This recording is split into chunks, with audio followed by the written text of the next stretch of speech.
Okay, so today we're talking about probability. It's kind of fun stuff. So is order important? That's a question that not every time you do probability, but many times you're going to come across like, is order important? We talked about permutations yesterday.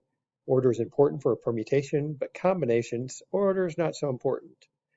So the official formula for the number of permutations, if it's just a straightforward questions like we had yesterday, like how many different ways can 10 runners finish a race? 10 factorial, right? It's just that's the simple formula you use. And so when it's a simple question like this, how many different ways can the letters of the word math be arranged in a row? So one way to do this problem, by the way, is literally to write out every single possibility. So you could write out M A T H, M A H T. Try to be very systematic about this. I'm going to say T next, A H, M T H A, M. Let's see what I haven't done there. H T A and M H A T. So those are all the possible combinations that start with an M. Let's start with an A here. A M T H, A M H T.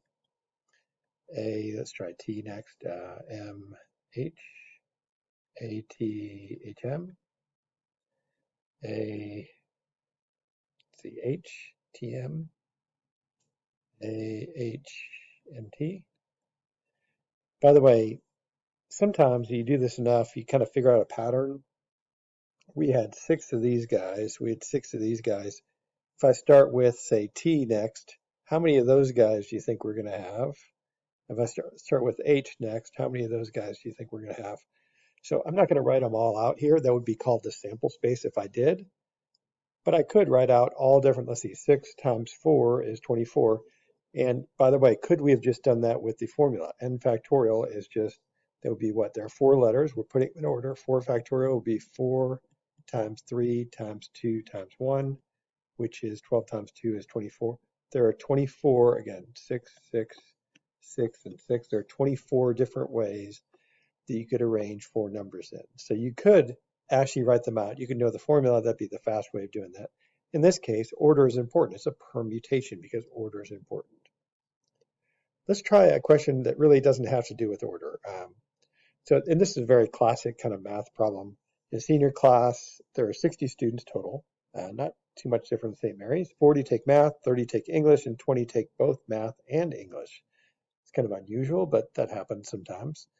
Okay, so this looks like a situation where there's some overlap between two groups. So I'm going to draw, if you remember, if you've ever seen a Venn diagram, so with the Venn diagram, like one of these might be math, and one of these might be English.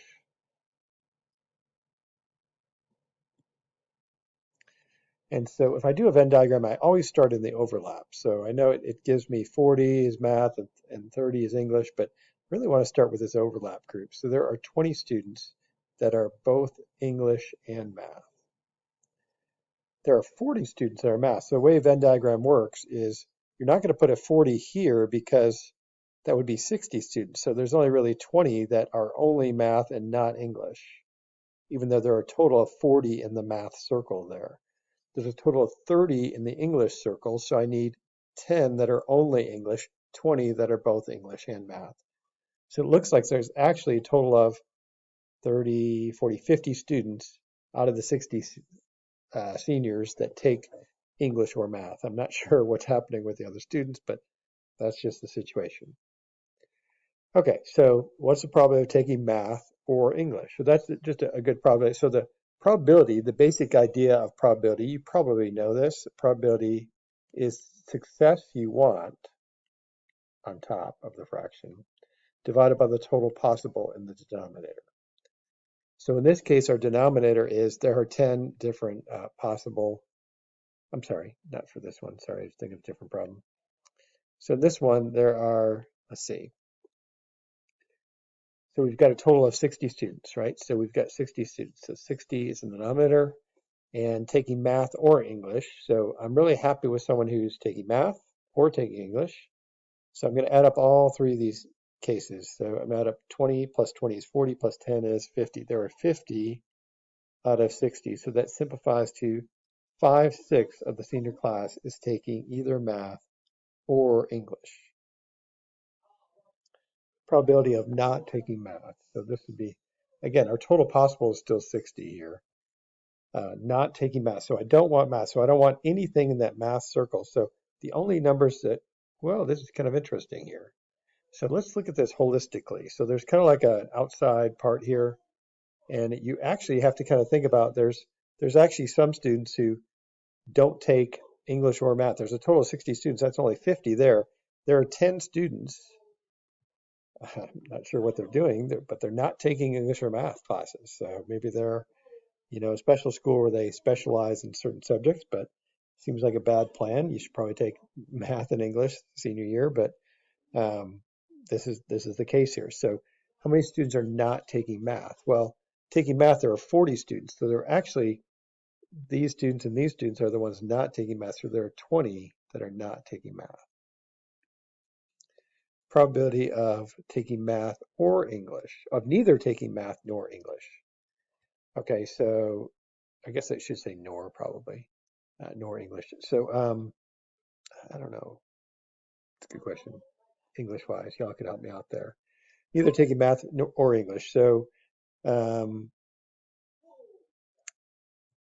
getting hung up on the language here. So that would be well, there's only 10 students there in that situation. So 10 out of, by the way, this is simplified to 1/3.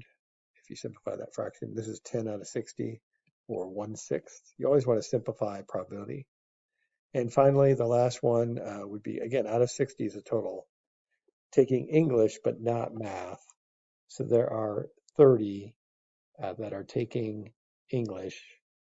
And those folks are not taking but not math. Ooh, this is a tough one. So you have to really think about this.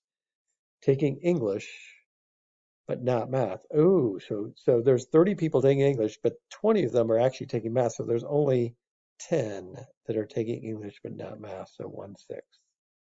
You really have to take a step back and think about some of these. I think it helps to draw out a Venn diagram when there's overlapping information. Sometimes the problem is a little bit more straightforward, like this one is. So let's try this one. So bag contains 5 red marbles, 2 green, and 3. Sorry, they're balls, not marbles. There. Pick one ball from the bag at random. So you've got. I'm just kind of picture it here. You've got 5, 2, 3, 4, 5. There are 5 red balls. There are 2 green balls, and there are 3 of the blue ones. Okay, so there's a total of 10 balls altogether. So in the denominator here, we're definitely going to have 10 to start with. So how many are green? Well, 2 out of 10, which simplifies to be 1 out of 5. That was easy. Not blue. Well, now it's still out of 10, right? But I want to get something that's not blue. So I'm really happy with red. I'm happy with green. So there are a total of 7 that I'd be successful with. So 7 out of 10. Green, but not blue. So 10 is still the denominator. Green or not blue. So I'm happy with green. I'm happy with those 2. I'm also happy with anything that's not blue. So I'm happy with those 2 and I'm happy with those 7. It's kind of like, really, if you look at these 2 problems, we just did probability of green and we just did probability of not blue. So we're kind of putting those together, but you have to be careful with this because there's some overlap. I don't know if you notice this, but those 2 green ones are counted twice. So it's part of the 7 that are not blue, but also part of the 2 that are green. Well, I can't count those 2 twice. So there's really only 7 total that are green or not blue. I can't say 9. That would be 9 out of 10. There's actually, 3 that are in the other category there. So this one would be out of 10, green or red. That's a little bit more straightforward. So green, I'm happy with green. I'm happy with red. So any of those 7 I would be happy with, and that would be 7 out of 10. Let's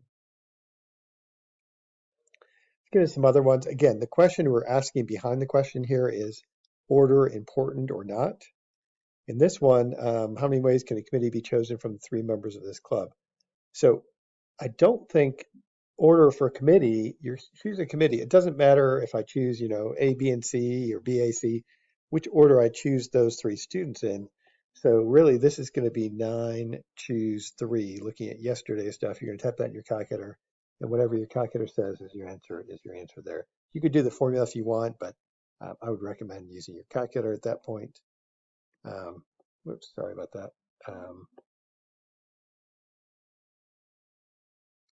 So just to remind you on how to do that, menu, well, you probably should go to Scratchpad first. So menu, probability, that's a combination, and you'd say 9, 3, and that's 84. So 84 is the number of different ways that can happen. Let's try a tougher one, try a few tougher ones. It's kind of fun to do this. Lock has 12 positions, so it's kind of strange. Usually a master lock might have 36 or some more, but locks are different. Then if you've ever had one of these master lock type locks, it goes clockwise first, like it goes to the right, it kind of turns to the right, then you turn it to the left, like counterclockwise, and then it goes clockwise again. If successive numbers in the combination cannot be the same, how many different combinations are possible? So I really make 3 decisions here. You're going to spin it to the right, and you know you've got 12 possibilities times. It's kind of like that slot method we did the other day. The 3 decisions you're making. The next number, successive numbers, cannot be the same. So I can't have. There's really one number, whatever the first number came up as, could have been a 5 or 6 or whatever. I can't have the second number be that same number. So there's only 11 possibilities left for that one. And then you go counterclockwise for that one. Let's say, for example, that your actual digits you chose were 5 and then a 3 when you went counterclockwise, and you got to choose the next digit. So this one's a little tricky here. So how many options are there for the last? A lot of students will say 10 here, but actually the next digit can be anything except it can't be the digit before. It can't be a 3, for example. So really it can be all but one number here. So whatever 12 times 11 is in your calculator. So 12 times 11, whoops, times 11 times 11, 1452. So there are 1,452 different combinations. So if you didn't have someone's locker combination for this, you could keep trying and eventually you would get there. Kind of fun. Is order important? So 20 raffle tickets in a hat, 4 tickets chosen at random. The holders of the winning tickets are to be awarded free trips to the Bahamas. How many ways can the 4 winners be chosen? So this is kind of like, you know, you win. So it doesn't really matter if you're chosen first or last. So in this case, this is going to be 20, choose 4. This is a combination. You know, this is really, from what I understand, some of you might watch The Bachelor or The Bachelorette. After each round, like I think the person gives out roses. It doesn't really matter if you're the first row or rows or the last rows, you advance to the next round. In this case, it doesn't really matter if you're the first ticket chosen or the 4th ticket chosen, you get the prize. And so order is not really important. There might be some strategy of The Bachelor, but really everyone advances or everyone gets the prize. So order is not really important in this particular question. But here's another raffle. Wow, another raffle. 4 tickets are selected in order. The holder of the first ticket wins a car, the second one a motorcycle, the third one a bicycle, and the 4th one a skateboard. Well, now I think order is important here because I'm guessing you'd want to win the car rather than the skateboard here. So order is important. So this would be 20 P4 here. And so you'd get your calculator out here and type in, so you go to, again, menu, probability, permutation, and it'd be 20, 4, which is 116,280. 116,000, that's a lot, 280. Permutations really get to be big numbers very quickly. By the way, the other way you could have done that is by the slot method. So permutations can always be done with the slot method. You could always just multiply them out. So you'd have 20 options for the first, but once the first ticket's chosen, there's only a few tickets left, so 19, 18 to 17, and that should work out to be the same.